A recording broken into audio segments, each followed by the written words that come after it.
What's going on, guys? David and Arkansas Brown here to talk to you guys a little bit about vanilla Warlocks and the race class combination of Warlocks in vanilla. I know everybody's gearing up for Elysium Nostalrius 2.0, so I figure I'd share my knowledge and the knowledge that I have on Warlocks with y'all, just starting with the races, and we're going to move on up through rating as them, just everything you need to know, leveling, PvP. We'll be going through all of it in the next couple of weeks, but I figured, character creation, great starting point of any little video series. So, let's get started. First off, you got your humans, right? They can be warlocks, gnomes, orcs, and undead. Little disclaimer, guys, if you're going to play a warlock in any kind of PvP setting, try and convince your friends to go horde. Alright, you don't want to have to be dealing with all this pesky undead with Will of the Forsaken. We'll talk about that in a little bit, though. Alright, starting off, you got your humans. What's good about them? Not very much. They're fourth on the list of 4. Alright, you got perception. It can definitely help you out with dueling rogues a little bit. See a rogue on the BG, pop perception. Be looking for them. Maybe you can get them out of stealth a little early. I think that's really the one little spot, though, that a human will ever have an edge on any other races. Alright, they have increased spirit. That's pretty null. You already got life tap.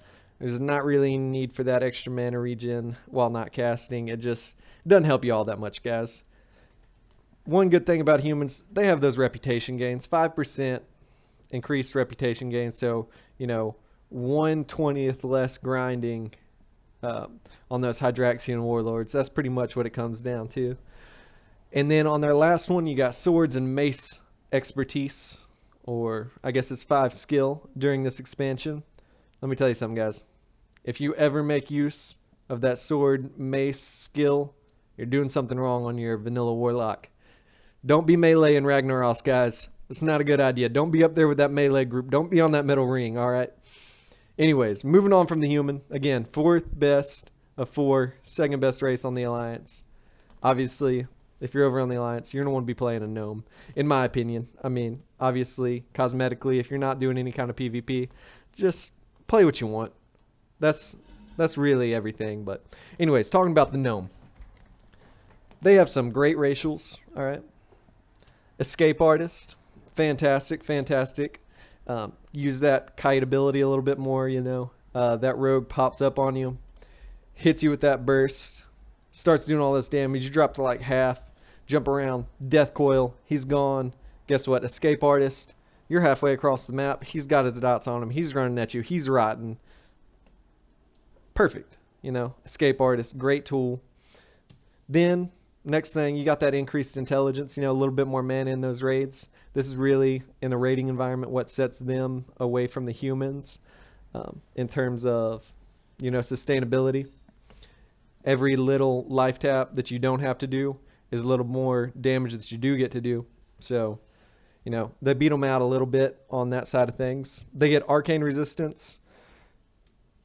You should always win against an arcane mage. If you're dueling an arcane mage, beat them. Alright, guys? Make me proud.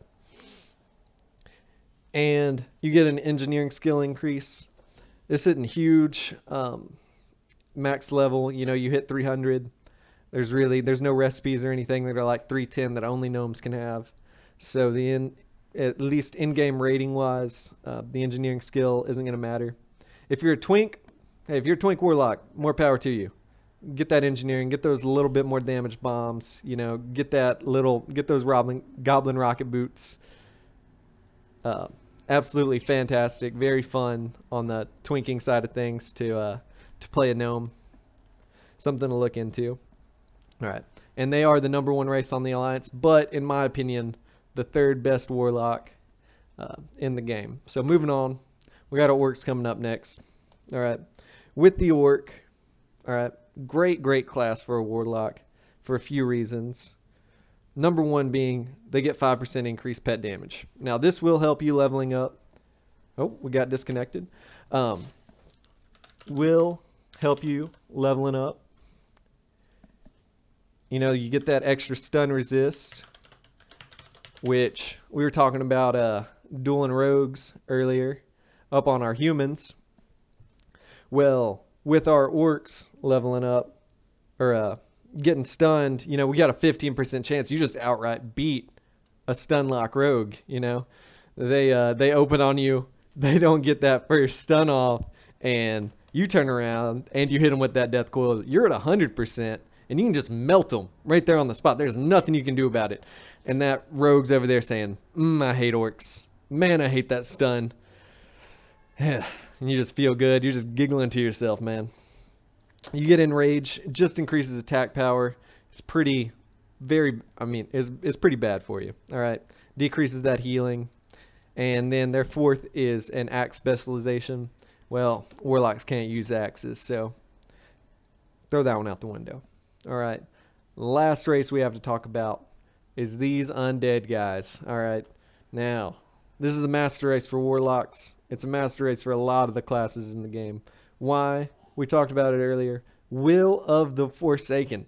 I love this thing. All right. Now, let's say you're dueling an Orc Warlock, and he fears you. Well, guess what? You have a fear break. You fear him. He doesn't have a fear break. It's that simple. It's that simple, ladies and gentlemen.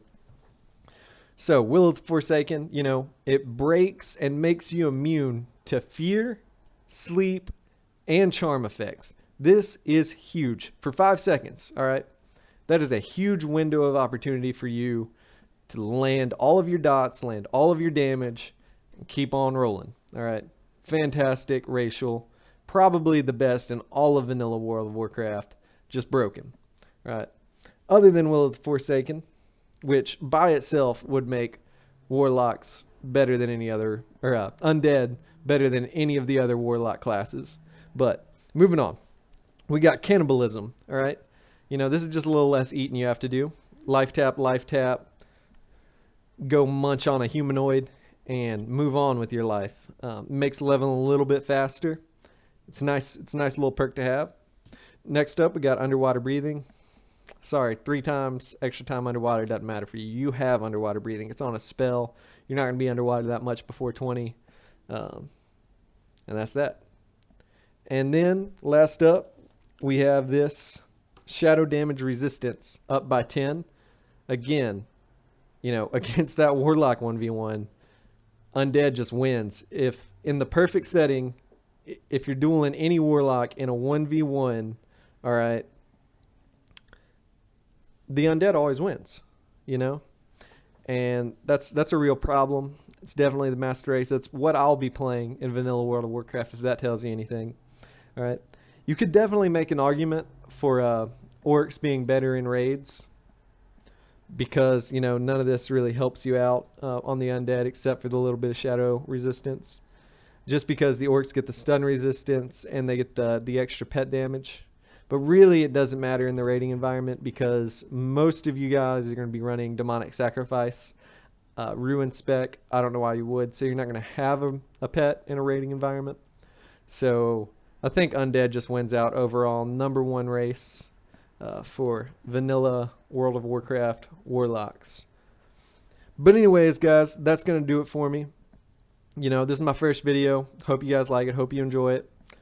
Hope you want me to make some more videos. I'll be talking about all things vanilla World of Warcraft, and I will be streaming at twitch.tv/Nargansaw_. Don't forget the underscore.